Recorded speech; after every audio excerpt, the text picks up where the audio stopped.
Lord. വേഗം വരുന്ന കർത്താവായ യേശു ക്രിസ്തുവിന്റെ നാമത്തിൽ എല്ലാ വിശുദ്ധന്മാർക്കും സ്നേഹവന്ദനം. ഒരു ദിവസം കൂടി കർത്താവ് നമുക്ക് ദാനമായി തന്നു. നമുക്കിങ്ങനെ ദൈവവചനം ധ്യാനിക്കുവാനായിട്ടുള്ള അവസരം ലഭിക്കുന്നത് എത്ര ശ്രേഷ്ഠമാണ്. നമ്മൾ കേൾക്കുന്ന വചനങ്ങളെല്ലാം നമ്മുടെ ഹൃദയത്തിലേക്ക് ഹൃദയസ്ഥമാക്കുവാൻ നമുക്ക് കഴിയുന്നുണ്ടോ? നമ്മുടെ ജീവിതത്തിൽ അത് നമുക്ക് പ്രാവർത്തികമാക്കുവാൻ കഴിയുന്നുണ്ടോ? അതാ നമ്മൾ ചിന്തിക്കേണ്ടേ. ദൈവം തരുന്ന വചനങ്ങളെല്ലാം നമ്മുടെ ജീവിതത്തിൽ നമ്മൾ ആക്കി തീർക്കണം എന്നുള്ളതാണ് ദൈവത്തിന്റെ ഹിതം. നമുക്കറിയാം, എബ്രായ ലേഖനത്തില് 2-ാം അധ്യായത്തില് അതിന്റെ 2-ാം അധ്യായത്തിന് 1-ാം വാക്യത്തിൽ, എബ്രായ ലേഖനം അതിന്റെ 2-ാം അധ്യായം 1-ാം വാക്യത്തില് നമ്മൾ വായിക്കുന്നത്, അതുകൊണ്ട് നാം വല്ലപ്പോഴും ഒഴുകിപ്പോകാതിരിക്കേണ്ടതിന് കേട്ടത് അധികം ശ്രദ്ധയോടെ കരുതിക്കൊള്ളുവാൻ ആവശ്യമാകുന്നു. കേട്ടത് അധികം ശ്രദ്ധയോടെ കരുതിക്കൊള്ളുക. അല്ലേ, നമ്മൾ കേൾക്കുന്ന വചനങ്ങളൊക്കെ നമ്മൾ ശ്രദ്ധയോടെ കരുതുന്നുണ്ടോ? അനേകരും കേൾക്കുമ്പോൾ പോലും ശ്രദ്ധിക്കാറില്ല. കർത്താവ് ലൂക്ക 8:18 പറഞ്ഞു, നിങ്ങൾ എങ്ങനെ കേൾക്കുന്നു? നമ്മൾ എങ്ങനെയാ കേൾക്കുന്നേ? ശ്രദ്ധയോടെ കേൾക്കാറുണ്ടോ? ശ്രദ്ധയോടെ കേട്ട് ഈ കേൾക്കുന്ന വചനങ്ങൾ നമ്മുടെ ജീവിതത്തിൽ നമ്മൾ പ്രാവർത്തികമാക്കുന്നില്ല എങ്കിൽ നമുക്ക് എന്ത് നഷ്ടമാണ്. അപ്പോൾ ഓരോ ദിവസവും നമുക്ക് ദൈവം അവസരം തരുന്നു. ഈ വചനങ്ങൾ കേൾപ്പിക്കുന്നത് കേട്ട് രസിക്കാൻ വേണ്ടിയല്ല, അത് നമ്മുടെ ജീവിതത്തിലേക്ക് ആ വചനപ്രകാരം തന്നെ നമ്മുടെ ജീവിതമായിരിക്കുന്നുണ്ടോ എന്നുള്ള ഒരു ശോധനയോടെ കഴിക്കേണ്ടതിന് വേണ്ടിയിട്ടാണ്. അത് നമ്മൾ വളരെ ശ്രദ്ധിക്കണം. അപ്പോൾ നമ്മൾ ഇന്നലെ പറഞ്ഞു നിർത്തിയത് നമ്മുടെ കാന്തന്റെ കല്യാണം, ആ കല്യാണത്തെക്കുറിച്ചായിരുന്നു. വെളിപ്പാട് പുസ്തകം 19:7-8 വാക്യം നിങ്ങൾക്ക് ഓർമ്മയുണ്ടാവുമല്ലോ.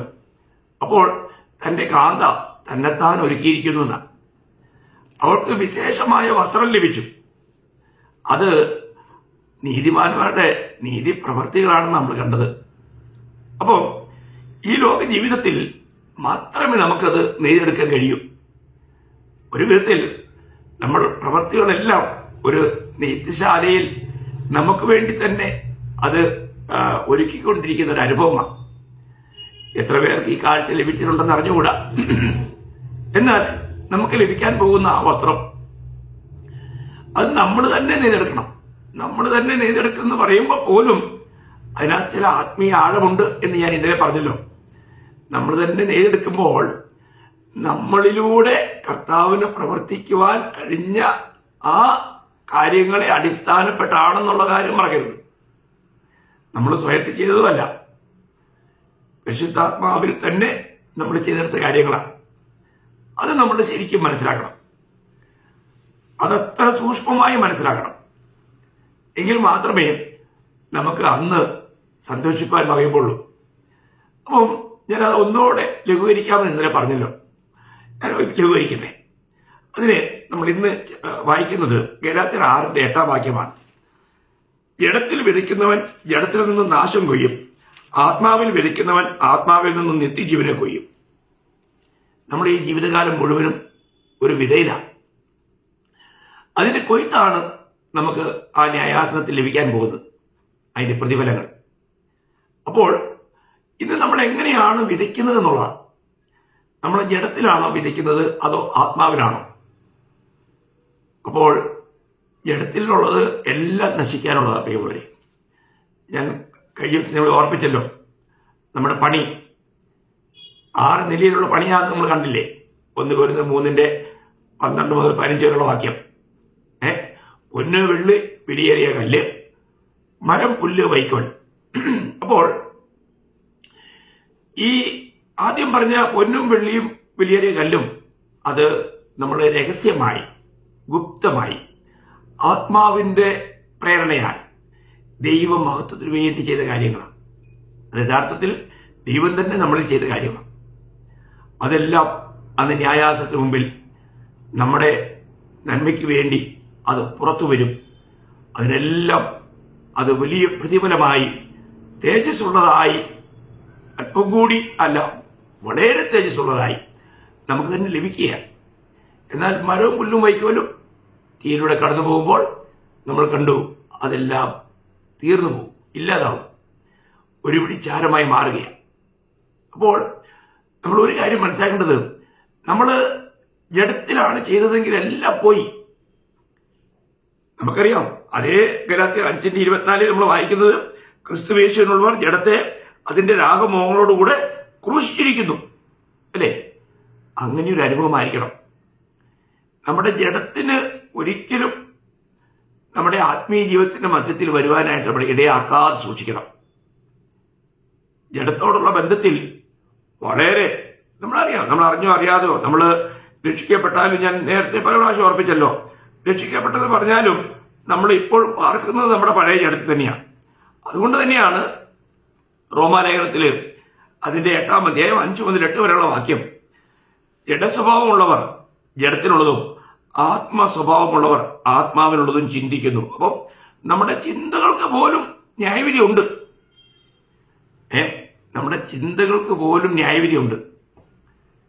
നമ്മൾ പലപ്പോഴും പറയില്ലേ, നമ്മുടെ പ്രാർത്ഥന, നമ്മൾ പ്രാർത്ഥിക്കുമ്പോൾ ദൈവം നമ്മളെ കേൾക്കുന്നു, അല്ലെ?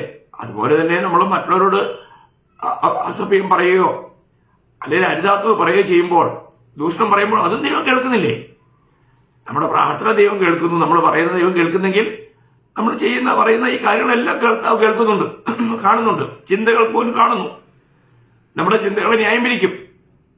അപ്പോൾ ഇവിടെ ദൈവവചനം പറയുന്നത് നമ്മൾ കൃത്യതയോടുകൂടി മനസ്സിലാക്കണം. ജഡസ്വഭാവം. അപ്പോൾ നമ്മൾ വീണ്ടും ജനിച്ചു കഴിഞ്ഞാൽ നമ്മൾ ജഡസ്വഭാവത്തിന് അടിമയാകാൻ പാടില്ല. ആത്മസ്വഭാവമുള്ളവരായിരിക്കണം. അത് നമ്മൾ അതിന്റെ 9-ാം വാക്യത്തിൽ വായിക്കുന്നുണ്ട്. 9-ാം വാക്യത്തിൽ വായിക്കുന്നത് എന്തുവാ? നിങ്ങളോ ദൈവത്തിന്റെ ആത്മാവ് നിങ്ങളിൽ വസിക്കുന്നു എന്ന് വരികിൽ ജഡസ്വഭാവമുള്ളവരല്ല ആത്മസ്വഭാവമുള്ളവരത്രേ. കണ്ടോ? അപ്പോൾ ദൈവത്തിന്റെ ആത്മാവ് വസിക്കുന്ന നമ്മളിൽ ആത്മസ്വഭാവം ഉണ്ടായിരിക്കണം. എന്നാൽ വീട്ടിൽ ജനിച്ചിട്ട് ശരിയായിരിക്കുന്ന ഒരു വളർച്ച ഉണ്ടാകാത്ത ഒരു വ്യക്തിയെ സംബന്ധിച്ചിടത്തോളം ആ വ്യക്തിയിൽ ജഡസ്വഭാവമായിരിക്കും. നമ്മൾ നേരത്തെയും 1 കൊരിന്ത്യർ 3-ാം അധ്യായത്തിൽ കൊരിന്ത്യ സഭയെക്കുറിച്ച് പറഞ്ഞു. അവർ ജഡികന്മാരായിരുന്നു. അവരിൽ ജഡസ്വഭാവം ഉണ്ടായിരുന്നു. അവർക്ക് ആത്മീയമായിട്ടുള്ള വളർച്ചയില്ല. രക്ഷിക്കപ്പെട്ടവരാണെങ്കിലും അവരിൽ വളർച്ചയില്ലാത്തതുകൊണ്ട് അവരുടെ ജഡസ്വഭാവമുള്ളവരായിരുന്നു. നമ്മൾ വീണ്ടും ജനിച്ചു കഴിഞ്ഞാൽ സമയത്തിനനുസരണമായിരിക്കുന്ന ഒരു ആത്മീയ വളർച്ച വളരെ അനിവാര്യമായ കാര്യമാണ്. ഇതൊക്കെ നമുക്ക് നിത്യതയെ ബാധിക്കുന്ന കാര്യങ്ങളാണ്. അതുകൊണ്ട് തന്നെ നമുക്ക് ശരിയാവണ്ണമുള്ള ഒരു ആത്മീയ വളർച്ച നമുക്ക് അനിവാര്യമാണ്. അപ്പോൾ ഇവിടെ റോമാലേഖനം 8-ാം അധ്യായം 5 മുതൽ 8 വരെ വായിക്കുമ്പോൾ നമ്മൾ കണ്ടത്, ജഡസ്വഭാവമുള്ളവർ ജഡത്തിനുള്ളതും ആത്മസ്വഭാവമുള്ളവർ ആത്മാവിനുള്ളതും ചിന്തിക്കുന്നു. ജഡത്തിന്റെ ചിന്ത മരണം, ആത്മാവിന്റെ ചിന്തയോ ജീവനും സമാധാനവും തന്നെ. ജഡത്തിന്റെ ചിന്ത ദൈവത്തോട് ശത്രുത്വമാകുന്നു. അത് ദൈവത്തിന്റെ ന്യായപ്രമാണത്തിന് കീഴ്പ്പെടുന്നില്ല, കീഴ്പ്പെടുവാൻ കഴിയുന്നതുമല്ല. ജഡസ്വഭാവമുള്ളവർക്ക് ദൈവത്തെ പ്രസാദിപ്പിക്കാൻ കഴിവില്ല. അവർക്ക് ദൈവത്തെ പ്രസാദിപ്പാൻ കഴിയില്ല. അപ്പോൾ നമ്മൾ ആത്മസ്വഭാവമുള്ളവരായി മാറണം, ആത്മാവിനാൽ നടത്തപ്പെടണം. അപ്പം ഈ ജഡസ്വഭാവമുള്ളവരും അനേകം നല്ല കാര്യങ്ങൾ ചെയ്യും. പക്ഷെ അവർക്ക് പ്രതിഫലം കിട്ടുമോ? ഇല്ല.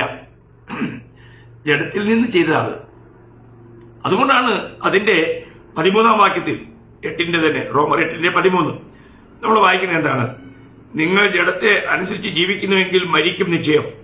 ആത്മാവിനാൽ ശരീരത്തിന്റെ പ്രവൃത്തിയെ മരിപ്പിക്കുന്നുവെങ്കിലോ നിങ്ങൾ ജീവിക്കും. നോക്കണം. അപ്പോൾ ദൈവവുമായിട്ടുള്ള ബന്ധത്തിൽ നിന്ന് പോലും ജഡസ്വഭാവമുള്ളവരെ അകറ്റിക്കളയും.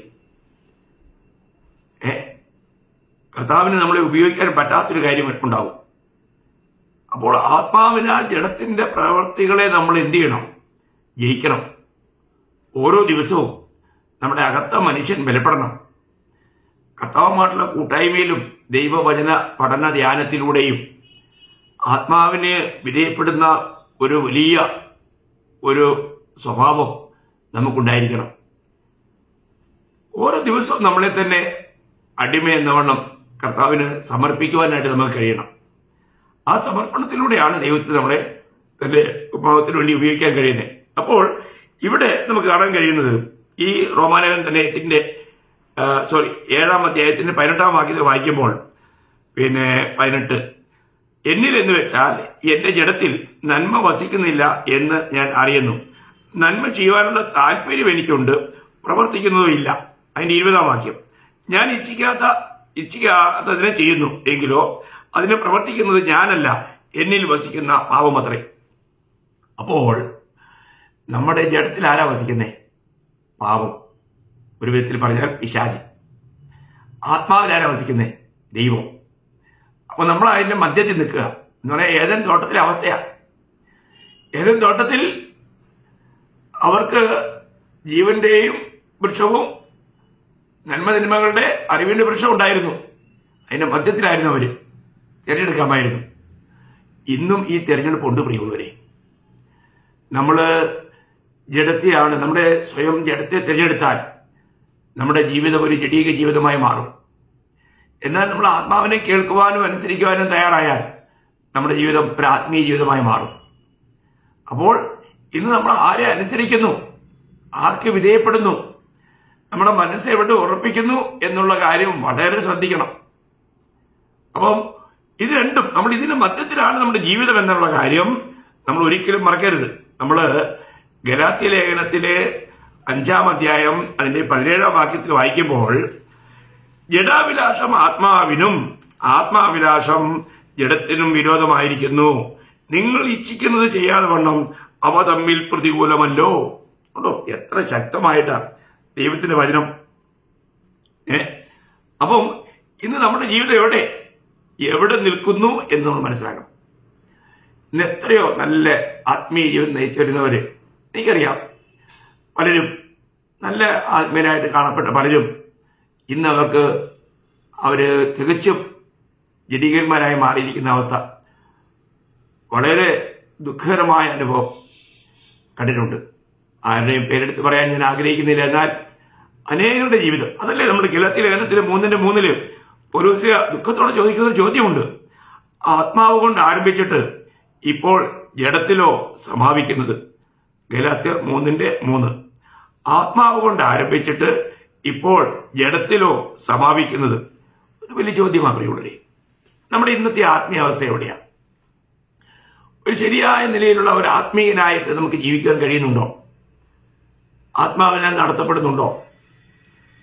ഇന്നും ദൈവത്തിന് തന്റെ മഹത്വത്തിന് വേണ്ടി നമ്മളെ ഉപയോഗിക്കുവാൻ കഴിയുന്നുണ്ടോ?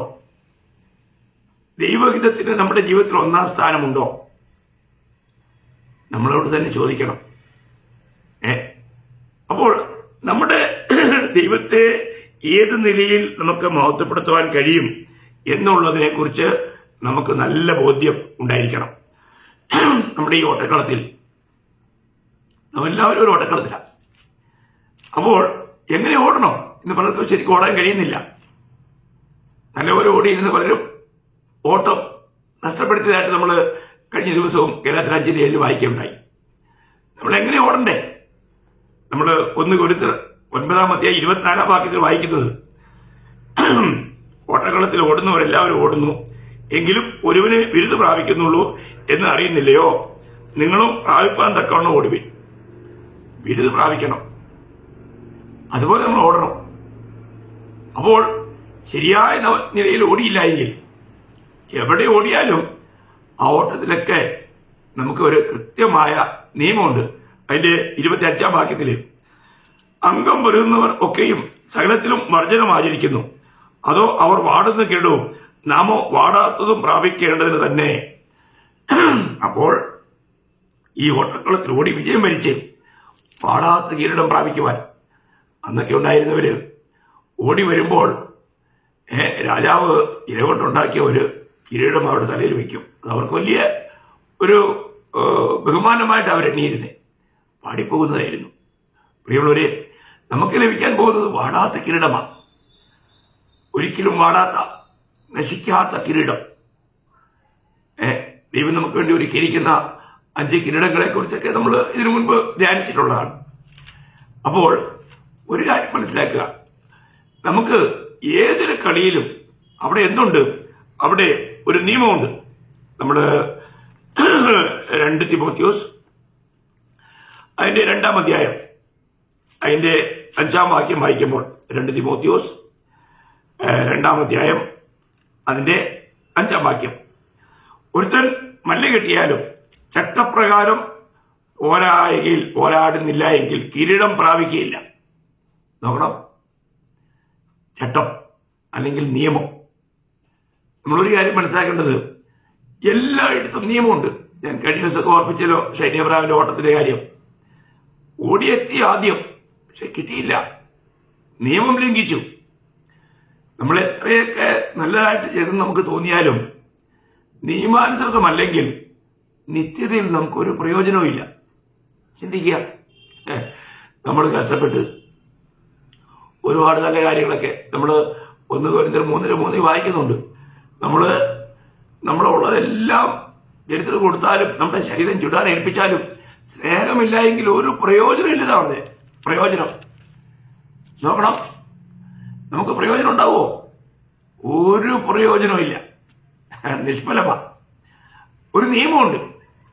നമ്മുടെ ദൈവത്തിന്റെ ഒരു കാര്യം, നമ്മുടെ ദൈവം എല്ലാം നിയമാനുസൃതമായി മാത്രമേ ചെയ്യൂ. ദൈവത്തിന്റെ സകല കാര്യങ്ങളിലും നമുക്കറിയാം. നമ്മൾ ഒന്ന് ദിനവൃത്താന്തം അതിന്റെ 15-ാം അധ്യായം 13-ാം വാക്യം വായിക്കുമ്പോൾ ദാവീദ് പറയുന്ന ഒരു സാക്ഷ്യമുണ്ട്. ആദ്യം നിങ്ങൾ തന്നെ അത് ചെയ്യാഞ്ഞത് കൊണ്ട് നമ്മുടെ ദൈവമായ യഹോവ നമുക്ക് ഛേദം ഉണ്ടാക്കി. നാം അവനെ നിയമപ്രകാരമല്ലല്ലോ അന്വേഷിച്ചത്. കണ്ടോ, നാം അവനെ നിയമപ്രകാരമല്ലല്ലോ അന്വേഷിച്ചത്. അപ്പോൾ നിയമപ്രകാരം അന്വേഷിക്കാതെ അവിടെ ആ പെട്ടകം കാളവണ്ടി കയറ്റിക്കൊണ്ടുവന്നു. പുതിയ കാളവണ്ടിയാ, പുതിയതായ കാര്യമുണ്ടോ? ദൈവത്തിന്റെ വചനം പറയുന്നു അത് ലേവ്യർ തോളത്തെടുക്കേണ്ടതാ. തോളത്തെടുക്കേണ്ടത് കാളവണ്ടിയെ കയറ്റിയാ ദൈവം സമ്മതിക്കുമോ? അതുകൊണ്ട് ആ യാത്രയിൽ ഒരു ദിവസം മരിക്കാനിടയായി തീർന്നു. നിങ്ങൾക്ക് സംഭവം അറിയാം, ഞാൻ എല്ലാം വിസ്താരമായിട്ട് പറയേണ്ട ആവശ്യമില്ല. പ്രിയമുള്ളവരെ, ഇവിടെ ദാവീദ് ഓർപ്പിക്കുകയാണ്, നിയമപ്രകാരം നമ്മൾ ദൈവത്തെ അന്വേഷിച്ചില്ല. നിയമം അതിന്റെ തന്നെ 16:15 അതിന്റെ 16-15 ഈ പാട്ടിൽ പറയുന്നുണ്ട്, അവന്റെ നിയമം എന്നേക്കും ഓർത്തുകൊള്ളുവീൻ. ഒരു കൽപ്പനയാണ്, അവന്റെ നിയമം എന്നേക്കും ഓർത്തുകൊള്ളുവീൻ. പ്രിയമുള്ളവരെ, നമ്മൾ ഏതൊരു കാര്യം ചെയ്യുമ്പോഴും ദൈവത്തിന്റെ വചനം പറഞ്ഞിരിക്കുന്നത് എങ്ങനെയാണോ അങ്ങനെ തന്നെ ആയിരിക്കണം. അല്ലെ, ഇപ്പം നോഹയോട് ദൈവം കൽപ്പിച്ചതുപോലെ തന്നെ അവൻ ചെയ്തെന്ന ഉൽപ്പത്തി 6:22, 7:5 അതുപോലെ തന്നെയാ പെട്ടകം ഉണ്ടാക്കിയത്.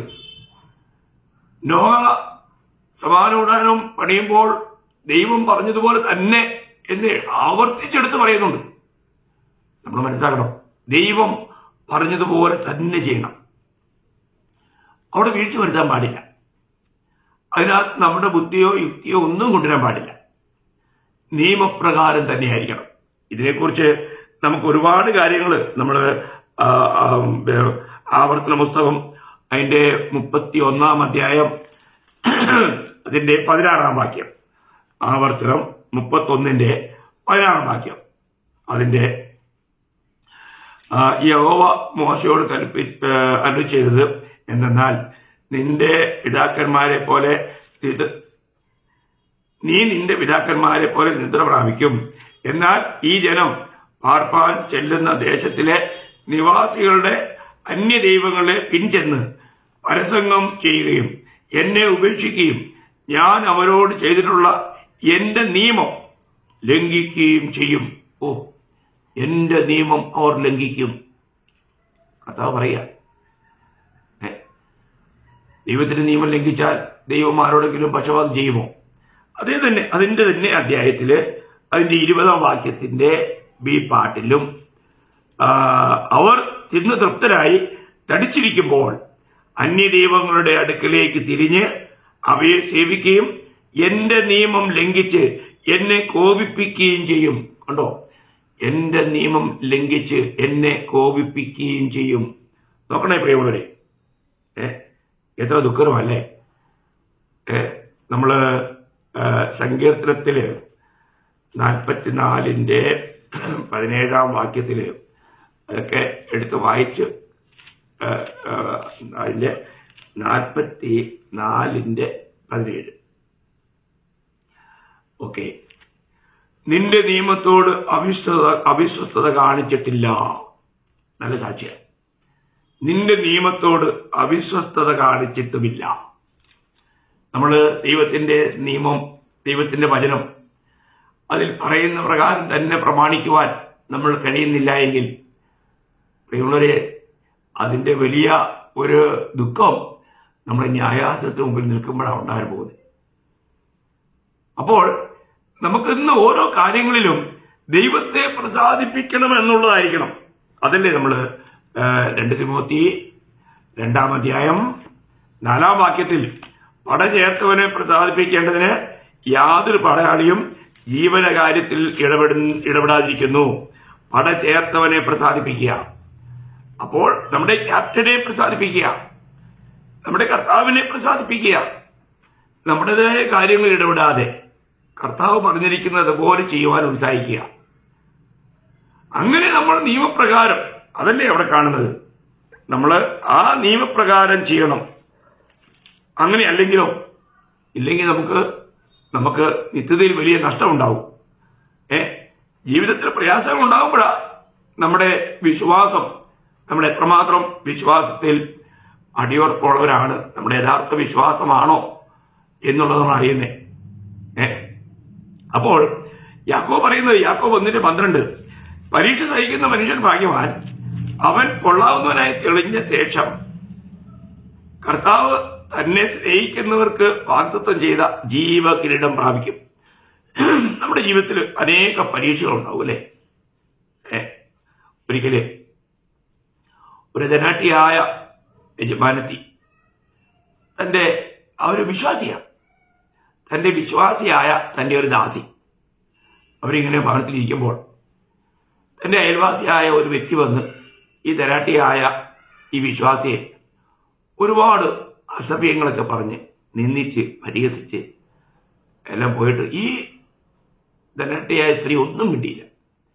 അവർ വളരെ ശാന്തയായി ഒരു റിയാക്ഷനും ഇല്ലാതെ അതെല്ലാം കേട്ട് മൗനമായിരുന്നു. അദ്ദേഹം കുറച്ചു നേരം ഒച്ചയിട്ടിട്ട് പോയി. അപ്പോൾ ഇതെല്ലാം കണ്ടും കേട്ടും കൊണ്ടിരുന്ന ആ വിശ്വാസിയായ ആ ദാസി പറഞ്ഞു, എന്നാലും പിന്നെ അമ്മമ്മ എന്തുമാത്രം വലിയ സഹിഷ്ണുതയെ കാണിച്ചേ, ഞാൻ ഈ ഞായറാഴ്ച അത് സാക്ഷിക്കും. അമ്മാമ്മയെപ്പോലെ ഇത്ര സഹിഷ്ണുതയുള്ളവർ നമ്മുടെ കൂട്ടായ്മയിലില്ല എന്ന് പറഞ്ഞപ്പോൾ അവരുടനെ പൊട്ടിക്കരയുണ്ടായി. കാരണം അന്വേഷിച്ചപ്പം അവർ പറയുകയാണ്, മോളെ, നീ എൻ്റെ പുറമേയുള്ള ആക്ഷൻ മാത്രമേ കണ്ടുള്ളൂ. എന്നാൽ അദ്ദേഹം എന്നെ തെരുവിളിച്ചപ്പോൾ, ദുഷിച്ചപ്പോൾ എൻ്റെ ഉള്ളിൽ അദ്ദേഹത്തെ കടിച്ചു കയറാനുള്ള ദേഷ്യമായിരുന്നു. ഞാൻ എൻ്റെ ഉള്ളിൽ പല്ല് കടിക്കുകയായിരുന്നു. ഞാൻ മൗനമായി ഇരുന്നേ ഉള്ളൂ. നോക്കണം, അപ്പോൾ നമ്മൾ എങ്ങനെ പ്രതികരിക്കുന്നു എന്നുള്ളത് ദൈവം തൂക്കുന്നു. നമ്മുടെ മനസ്ഥിതി, നമ്മുടെ അങ്ങനെയുള്ള പ്രതികൂലത്തിൽ നമുക്ക് സന്തോഷത്തോടെ അതിനെ അഭിമുഖീകരിക്കാൻ കഴിയുമോ? അല്ലെ, അതിങ്ങനെയുള്ള പരീക്ഷ വരുമ്പോഴേ ആയുള്ളൂ അല്ലേ. ഒരിക്കൽ ഒരാള് വീട്ടിൽ കയറി വന്ന് ഉപദ്രവിക്കാനായിട്ട് തെറിയും വിളിച്ച് ലോകത്തിൽ കേൾക്കാൻ കഴിയാത്ത വൃത്തികേടെല്ലാം പറഞ്ഞ് അതും ഇതെല്ലാം തല്ലി ഉടച്ചു. പ്രാർത്ഥനയിലായിരുന്ന കൃപയാൽ അതിനെ ജയിക്കാനായിട്ട് കർത്താവ് സഹായിച്ചു. അദ്ദേഹത്തോട് ഒരു ശകലം പോലും മനസ്സിൽ പോലും പല്ലിറുമാതെ, പല്ലി കടിക്കാതെ സൗമ്യമായി ഇടപെടാൻ കർത്താവ് കൃപ തന്നു. അത് വലിയൊരു പ്രശംസയായി പറയല്ല. അത് നമ്മുടെ ജീവിതത്തിൽ ഇങ്ങനെയുള്ള പരീക്ഷകൾ ഉണ്ടാകുമ്പോൾ നമ്മൾ എങ്ങനെ അതിനെ നേരിടും?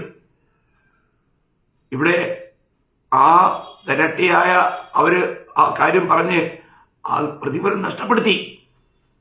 പരീക്ഷ വരുമ്പോൾ നമ്മൾ വെളിപ്പാട് 2:10 അവസാനം വായിക്കുന്നത് എന്തുവാ? ജീവപര്യന്തം വിശ്വസനായിരിക്കാം, എന്നാൽ നീ മരണപര്യന്തം വിശ്വസനായിരിക്കാം, എന്നാൽ നീ ജീവകിരീടം പ്രാപിക്കും. നോക്കണം, നമുക്ക് നമ്മുടെ ജീവിതത്തിൽ ദൈവത്തോട് നമ്മൾ വിശ്വസ്തരായിരിക്കണം. ദൈവത്തിന്റെ വചനത്തെ അതുപോലെ നമുക്ക് അനുസരിക്കുവാനായിട്ട് നമുക്ക് കഴിയണം. അതിനുള്ള കൃപ ദൈവം നമുക്ക് നൽകിയിട്ടുണ്ട്. എന്നാൽ പലപ്പോഴും നമ്മൾ നിത്യയുടെ ദർശനത്തിൽ ഓടാത്തത് കൊണ്ട് നമുക്കത് കഴിയാറില്ല. ഞാൻ ചില കാര്യങ്ങൾ പെട്ടെന്ന് ഓർപ്പിക്കട്ടെ. പൗലോസ് പറഞ്ഞതുപോലെ തന്റെ ഓട്ടം തന്റെ അവസാന ലേഖനം എഴുതുമ്പോൾ തിമോത്തിയോസിനോട് പറയുന്നത് 2 തിമോത്തി 4:7 ഞാൻ നല്ലപോലെ പൊരുതു, ഓട്ടം തികച്ചു, വിശ്വാസം കാത്തു. ഇനി നീതിയുടെ കിരീടം എനിക്കായി വെച്ചിരിക്കുന്നു. അത് നീതിയുള്ള ന്യായവിധിയായ കർത്താവ് ആ ദിവസത്തിൽ എനിക്ക് നൽകും. എനിക്ക് മാത്രമല്ല, അവന്റെ പ്രത്യക്ഷതയിൽ പ്രിയം വെച്ച ഏവർക്കും കൂടെ. അപ്പോൾ തനിക്കത് ധൈര്യമായിട്ട് പറയാൻ കഴിഞ്ഞു. പ്രിയമുള്ളവരെ, നമ്മുടെ ജീവിതത്തിൽ ഇന്ന് നമ്മുടെ അവസാന ദിവസമാണെങ്കിൽ നമുക്കിങ്ങനെ പറയാൻ കഴിയുമോ? കഴിയുമോ? നമുക്ക് നമ്മളെ തന്നെ ഒന്ന് ശോധന കഴിക്കാം. ഞാൻ എങ്ങനെയുള്ള വസ്ത്രമായിരിക്കും അന്ന് അണിയാൻ പോകുന്നത്? അന്ന് കർത്താവിന്റെ മുമ്പിൽ എനിക്ക് ലഭിക്കാൻ പോകുന്ന വിളി എന്തായിരിക്കും? ഇന്ന് നമ്മുടെ മനസ്സാക്ഷി നമ്മളോട് എന്താ സാക്ഷ്യം പറയുന്നത്? പൗലോസ്ലീഹ തന്നെ അപ്പോസ്തല പ്രവൃത്തിയിൽ എടുത്തു പറയുന്ന ഒന്ന് രണ്ട് വാക്യം ഞാൻ പെട്ടെന്ന് പറഞ്ഞ് കേൾപ്പിക്കാം. അതിന്റെ അപ്പോസ്തല പ്രവൃത്തി 23:1. പൗലോസ് ന്യായാധിപ സംഘത്തെ ഉറ്റുനോക്കി, സഹോദരന്മാരെ, ഞാൻ ഇന്നേ ദിവസത്തോളവും കേവലം നല്ല മനസാക്ഷിയോടുകൂടെ ദൈവത്തിന്റെ മുമ്പാകെ നടന്നിരിക്കുന്നു എന്ന് പറഞ്ഞു. നോക്കണേ, കേവലം നല്ല മനസാക്ഷിയോട് കൂടെ. എന്ത് നല്ല സാക്ഷിയാണ്! കേവലം നല്ല മനസാക്ഷിയോടെ. തന്റെ തന്നെ മറ്റൊരു പ്രസ്താവന അവിടെ ഉണ്ട്, 24:16. അതുകൊണ്ട് എനിക്ക് ദൈവത്തോടും മനുഷ്യരോടും കുറ്റമില്ലാത്ത മനസാക്ഷി എല്ലായ്പ്പോഴും ഉണ്ടായിരിക്കാൻ ഞാൻ ശ്രമിക്കുന്നു. നോക്കണം, ദൈവത്തോടും മനുഷ്യരോടും ഒരു കുറ്റമറ്റ മനസാക്ഷി ഉണ്ടായിരിക്കുക വളരെ വിലപ്പെട്ട കാര്യമല്ലേ ദൈവമക്കളെ? നമുക്ക് ദൈവത്തിന്റെ സന്നിധിയിൽ ആ പ്രാഗല്യം നമുക്കുണ്ടോ? മറ്റ് സഹോദരങ്ങളോട് നമുക്ക് ഒരു കുറ്റമറ്റ മനസാക്ഷിയുണ്ടോ? നമ്മുടെ മനസാക്ഷി നമ്മളോട് എന്ത് പറയുന്നു? മറ്റുള്ളവരുമായിട്ട് നമ്മുടെ ഇടപെടൽ എങ്ങനെയുണ്ട്?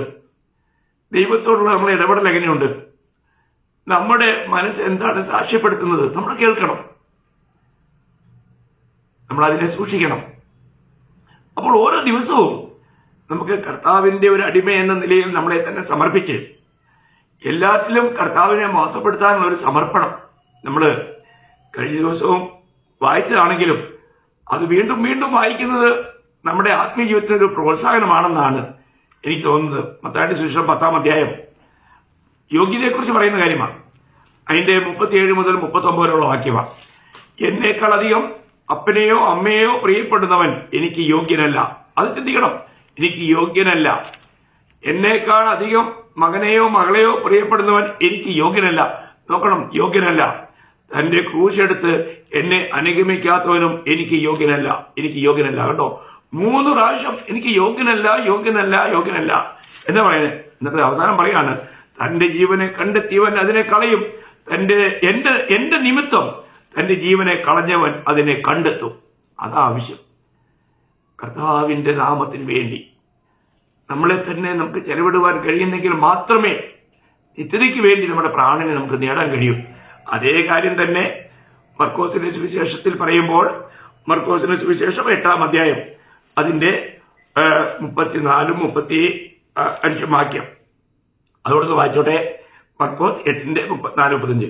പിന്നെ അവൻ പുരുഷാരത്തെയും തന്റെ ശിഷ്യന്മാരെയും അരികെ വിളിച്ച് അവരോട് പറഞ്ഞത്, ഒരുവൻ എന്നെ അനുഗമിപ്പാൻ ഇച്ഛിച്ചാൽ അവൻ തന്നെത്താൻ ത്യജിച്ച് തന്റെ ക്രൂശ് എടുത്തുകൊണ്ട് എന്നെ അനുഗമിക്കട്ടെ. ആരെങ്കിലും തന്റെ ജീവനെ രക്ഷിപ്പാൻ ഇച്ഛിച്ചാൽ അതിനെ കളയും. ആരെങ്കിലും എന്റെയും സുവിശേഷത്തിന്റെയും നിമിത്തം തന്റെ ജീവനെ കളഞ്ഞാൽ അതിനെ രക്ഷിക്കും. കണ്ടോ, എത്ര നല്ലൊരു പ്രയോഗമാണ് പ്രിയമുള്ളവരെ. കർത്താവിന്റെയും സുവിശേഷത്തിന്റെയും നിമിത്തം നമ്മുടെ ജീവനെ കളയുവാൻ, അപ്രിയമായി കാണുവാൻ നമുക്ക് കഴിയണം. ജീവിതത്തിന്റെ ഓട്ടക്കളത്തിൽ പൗലോസ്ലീഹയുടെ ഓട്ടത്തിന്റെ മധ്യത്തിലുണ്ടായ ഒരു അനുഭവം കൂടി പറഞ്ഞുകൊണ്ട് ഞാൻ ഇന്നത്തെ സന്ദേശം നിർത്താം എന്ന് വിചാരിക്കുന്നു. അതിന്റെ 2 കൊരിന്ത്യർ 4-ാം അധ്യായം അതിന്റെ 11-12 വാക്യമാണ്.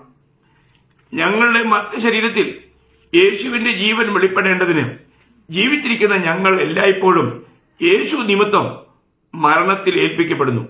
അങ്ങനെ ഞങ്ങളിൽ മരണവും നിങ്ങളിൽ ജീവനും വ്യാപരിക്കുന്നു. കേട്ടോ, എത്ര വലിയ കാര്യമാണ്. കർത്താവായ യേശുവിന് വേണ്ടി മരണം വരിക്കാനുള്ള ഒരുക്കത്തിൽ മറ്റുള്ളവർക്ക് ജീവൻ ലഭിക്കേണ്ടതിന് ഈ വലിയ സാക്ഷ്യം വഹിച്ചുകൊണ്ട് ഓടുന്ന ഒരു ഓട്ടം, അതാ യഥാർത്ഥ ക്രിസ്തീയ ജീവിതം. അപ്പം അതുകൊണ്ട് നമുക്ക് നിത്യതയുടെ കാഴ്ചപ്പാടിൽ കർത്താവ് വന്ന് നമ്മൾ ഇന്ന് കൊണ്ടുപോയാൽ ന്യായാസനത്തിന് മുമ്പിൽ നമ്മൾ നിൽക്കുമ്പോൾ അവിടെയെല്ലാം കത്തിപ്പോകുന്ന ഒരു അനുഭവം ആകാൻ പാടില്ല. നമുക്ക് കർത്താവിന് നമ്മുടെ ജീവിതത്തിൽ പ്രവർത്തിക്കുവാൻ നമ്മൾ ഉപയോഗമുള്ള ഒരു പാത്രമായി ജീവിച്ചു എന്നുള്ളതിൻ്റെ വ്യക്തമായ സാക്ഷ്യം നമുക്കുണ്ടായിരിക്കണം. ഈ തലമുറയിൽ കർത്താവ് എന്നെ ഉപയോഗിക്കുന്നു എന്നുള്ള ബോധ്യം അത് ഏതെല്ലാം നിലയിലാണെന്ന് നമ്മൾ ചിന്തിക്കണം, മനസ്സിലാക്കണം. അത് കർത്താവിന് മാത്രം മഹത്വം ലഭിക്കാൻ വേണ്ടിയായിരിക്കണം. നമ്മുടേതായിരിക്കുന്ന എന്തെങ്കിലും നേട്ടത്തിനോ അല്ല പ്രശസ്തിക്കോ ലാഭത്തിനോ ഒന്നും ആകാൻ പാടില്ല. എല്ലാം നമ്മളെ വിലയ്ക്ക് വാങ്ങിയ നമ്മുടെ അരുമനാഥന്റെ മഹത്വത്തിന് വേണ്ടിയായിരിക്കണം. അവിടുത്തെ നാമം ഉയർത്തപ്പെടുവാൻ, അവിടുത്തെ നാമം മഹത്വപ്പെടുവാൻ, അവിടുന്ന് വളരണം, ഞാൻ കുറയണം എന്നുള്ള അനുഭവം നമുക്കുണ്ടായിരിക്കണം. എത്ര ധന്യമായ ഒരു ജീവിതമാണ് ക്രിസ്തീയ ജീവിതം. അതേ പ്രിയമുള്ളവരെ, നമുക്ക് ആ നാളിൽ ഉല്ലസിച്ച് ആനന്ദിപ്പാൻ ഇടവരുത്തണം. നമ്മുടെ പ്രാണനെ അപ്രിയമായി കണ്ടുകൊണ്ട് ക്രിസ്തു എന്നിൽ ജീവിക്കുന്നെന്ന് ഉറപ്പുവരുത്തി, ഞാനല്ല, എന്നിലൂടെ കർത്താവാണ് സംസാരിക്കുന്നത്, പ്രവർത്തിക്കുന്നത്, എല്ലാം എൻ്റെ കർത്താവ് എന്നുള്ള ആ ഒരു വലിയ ബോധ്യത്തിൽ നമ്മൾ ജീവിക്കണം. കർത്താവ് അങ്ങനെ ജയാളികളായി ജീവിച്ച് ദേഹീ ജീവനെ നിത്യതയ്ക്ക് വേണ്ടി നേടുവാൻ, ഈ ലോകത്തിൽ കർത്താവിന് വേണ്ടി അത് പൂർണ്ണമായും പകരപ്പെടുവാൻ ദൈവം നമുക്കിടയാക്കട്ടെ. അവിടുത്തെ വലിയ നാമം മഹത്വപ്പെടട്ടെ. എല്ലാ മഹത്വവും കർത്താവിന് അർപ്പിക്കുന്നു. ആമേൻ.